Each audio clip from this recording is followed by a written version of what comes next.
जोङो गोबां बजार खालामनानै लाना फैबाय आरो दा नै मा होनना बुङो जिंखा लाबोबाय बेनिफ्राय जोसा खुमब्रा लाबाय बेनिफ्राय प्लाम फिथाइ बायबाय जाम फिथाइ बायबाय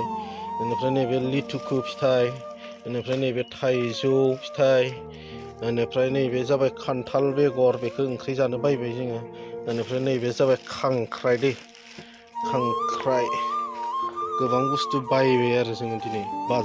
बजार खालामबाय आरोना बरायबाय लोगोफोर नोंथांमोन साफ्रोमखौबो आंनि नैबे गोदान भिडिअ'आव दिनै नोंथांमोननि लागै मोनसे गोदान भिडिअ आङो दिन्थिनो हास्थायबाय बेनो जागोन जोंहा मा होनना बुङो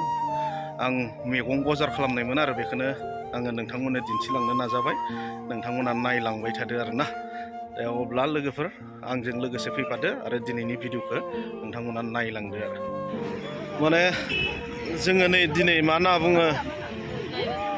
नैबे मा होनना बुङोथाय बेखौ मा बाजार होनना बुङो भिआइपि बाजार ना माने दैफां रेल गेट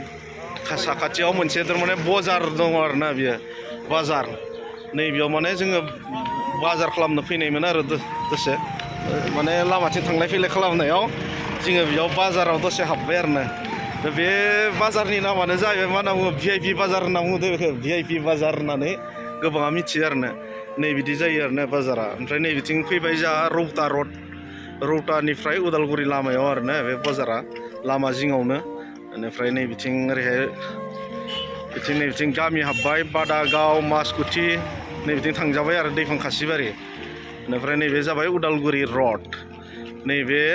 रडआवनो माने जोङो दिनै बाजार खालामबाय आरो नै बिथिं नै आबैमोना मैगं फानदों खान्थाल फिथाइ गोबां थारमाने लकेल मैगं मोनो आरो नैबेयाव नै आबैमोनानो बाजैमोन दङ आबैमोन दङ नै बिदिनो आङो माखासे बुस्थु बायनायालाय खिन्थु आं बायनाय समाव भिडिअ खालामनाय जायासै दा नै बिथिं आनारस ताजा मोनो ओमफ्राय माने लकेल गामियाव जि बुस्थुखौ मोनो बे बाजाराव मोनो आरो नै जाम्बु फिथाइ बेनिफ्राय आरो नै बिथिं खान्थाल बेगर नांगौबा मोनगोन ओमफ्राय आरो नैबे जाबाय जोसा खुमब्रा आरो जाने बेनिफ्राय आरो नैबेयाव मा होनना बुङो नैबे थेमायाव मा दंलै नाथुर गोरान गोथाव बुस्थु मोनोलै बेयाव जोंहा नै दखानिया गोबाङा सिनाय मोनो जानो हागौ आंनि भिउवार्सफोरा बिथांखौ नायलाय बिथिं माबा मिरा बायदेव नायदोब्रा एसे लाजिबाय नामा लाय नुबाय दा गोबाङा सिनाय मोनो आंनि भिउवार्सफोरा बिथांखौ बेनिफ्राय नै बिथिं नै जोंहा नै खुसियाबो दङ दै खुसिया मा दाम फानदों होनदों 160 थाखा फुवानो सोरबा जुदि खुसिया नागिरनो सोरबाफोर जुदि खुसिया नांगौ जायोबा नैबेयाव लांफैनो हागोन आरो ना बेयाव कन्टिनिउ मोनखागोन आरो नोंथांमोना खुसिया बेनिफ्राय नैबेयाव ना बोथिया दङ ना बोथिया गोथाव जागोनलै ना बोथिया मोजांथार नै ताजा नांगौबा लांफैनो हागोन एनि टाइम थारमाने बेयाव ना मोनगोन आरो ना बोथियानि दामा मा दाम होनदों बेयाव आदसा दामाथ' गोबां दै खिन्थु आं दहायनो बुंखादोंमोन नोंथांमोननो मा होनना बुङो भिआइपि बाजार होनना बुङो मिथियो आरोना बेखौ माने दामा एसे बारा जायो दै लोगोफोर खिन्थु फ्रेस माल मोनो आरोना ताजा बिथिं खांख्राइ दङ साम' दङ बिदिनो गोबां लकेल मैगं मोनो आरोना बेयाव अब्ला जुदि नोंथांमोना सोरबाफोर बायनो गोसो जायोबा लांफैनो हागोन जुदि गुबुनाव खुसिया ना बोथिया खांख्राइ जुदि नोंथांमोना नागिरना मोनाबा खिन्थु बेयाव मोनथारगोन आरो माने जोंहा बेयाव थांलाय फैलाय लामानि मानसिफोरा गोबाङानो बजार खालामलाङो आरोना मोजां जादों जोंनि बर' आइजोफोरानो बेयाव फानग्राफोरा जोंहा मा होनना बुङो बेफारि बिथांमोनानो मोजां नांदों नुनानै ओरैनो थायाखै आरोना जोंनि बर' बिमाफोरा गोबां खस्थ' खालामनानै न'खरफोरखौ आदसा जोंहा नै बिथिं मा नाममोन बुंदो एसे पि दैमारि बिथाङा चेनेल दङ दै मोनसे पि मनपा दैमारिसोमोन आं नामा चेनेलनि नामा पि दैमारिमनपा बिथाङा चेनेल दङ अननानै बिथांखौ सापर्ट खालामना होबानो जाबाय आरोना साबस्क्राइब खालामना होबानो जाबाय बिथाङाबो चेनेल दङ आं डिसक्रिपसनाव बिथांनि लिंकखौ होनो नाजागोन आरो दे लोगोफोर नोंथांमोना नायबानो जाबाय आरो बिथांखौबो सापर्ट खालामबानो जाबाय आरोना दायो माहा थांगोन दे गामियाव थांगोन दायो औ थिग दङ दे लोगो मोननानै बिराद गोजोनबाय मेडाम दे थेंक इउ ना अब्ला आरो जुदि सोरनोबाफोर ना सिंगि गोरान नांगौबा नै ना सिंगि गोरानबो दङ मोनो नैथिं नै आङो दिन्थिलांनो नाजाबाय थागोन जोंहा नै बिथिं नै दखानिफोरा नै बिथांमोनखौ सिनाय मोनखायो आरो ना मोजां दा खबरा ना थिग दङ दे मोजां नै जों गोबां लकेल मैगं मोनो आरो ना थालिर मैखुननिफ्राय लानानै गोबां जों बर'फ्रा माखौ जायो बेखौनो मोनो आरो ना ओरैबायदि भिर जायो दे सम लानानै माबायदि बिक्रि फाटा थिगानो ना मोजां बाङाय थारमाने नोंसोरखौ बाङाय हाइलाइट खालामनो थाखाय भिडिअ खालामथ्राबाय आं औ इउटुबाव होनाय जागोन जुदि नोंथांमोनाबो साबसक्राइब खालामाखैबा खालामना लाबानो जाबाय चेनेलखौ दा नै दिनै लामानि मानसिफोराबो लालाङो मा लाखो मेडाम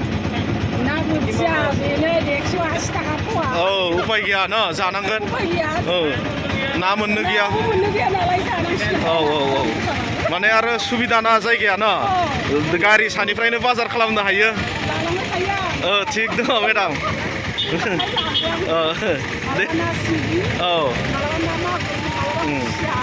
जोंहा नै बाजैया ना बोथिया बायना लाबाय ताजानो दे अब्ला ना नै बिथिं नै जोंहा दखानिफोरा नै लाव फानदों आदसा नैबे मा खुमब्रा होनना बुंदों बेखौ जोसा खुमब्रा होनदों नामा आदसा मा दामाव फानदों बेखौलाय 50 थाखा पार पिस न जुदि सोरबाफोर जोसा खुमब्रा मोनजायाखैबा नैबे जोंहा VIP सक बाजार नैबेयाव लांफैनो हागोन आरो ना जिथुनिखि दैफां रेल खाथि रेल गेटनि साखाथियाव जि मार्केट जायो बेयाव नोंथांमोना मोननो हागोन आरो नै जोसा खुमब्रा दै बेयो बेनिफ्राय जोगोनार मोजां जोगोनार मोनो गोदै गोथाव जोंहा नै बेफारिया नायनानै ला दखान गलादारा आरो बिथाङानो बेनिफ्राय नै जोंहा ना मा ना बियो नास्राय गोरिखौ मा दामाव फानदों 180 ना गासिबो दङ आरो जुदि खान्थाल बेगर नांगौ जायोबा जोंहा नैबे बाजाराव लांफैनो हागोन आरो नोंथांमोना एभेलेबेल खान्थाल बेगरखौबो खिन्थु रेटआ मा दाम फानदों होनना बुंदोंमोनथाय खान्थाल बेगरखौ 50 थाखा किल'नो नोंथांमोना नांगौ जायोबा लांफैनो हागोन आरो बेयाव दादा किल'लाय मास आदसा लकेल मास खाय ভাল লাগে ना ঠিক আছে नै बिथिं बाजै होनना बुंनांगोन सोमोन्दोआव आरो मादैबो लिंजागोन नै बिदि आरो नै बिथांमोनाबो फानदों न'नि न'आव जि मोनो गायनानै मोननाय बेखौनो बिथांमोना फानफैयो आरो फ्रेस आरो ताजा खुनु भेजाल गैया आरो ना बियो अर्गेनिक होनना बुंनांगोन जुदि नोंथांमोना बिथिं थांलाय फैलाय खालामोब्ला माब्लाबा नोंथांमोना बायनानै लांनो हागोन आरो नैबे बाजाराव नै बिदि अब्ला आङो दिनैनि भिडिअखौ गोबाव खालामला आं बेसेबांखिनियावनो दोनसै जुदि नोंथांमोना भिडिअखौ नायनानै मोजां मोनबायब्ला लाइक कमेन्ट शेयार खालामनानै होबानो जाबाय आरो चेनेलाव गोदानबा नोंथांमोना साबस्क्राइब खालामना होगोन आरोना अब्ला बाय बाय लोगोफोर टाटा दिनैनि थाखाय दे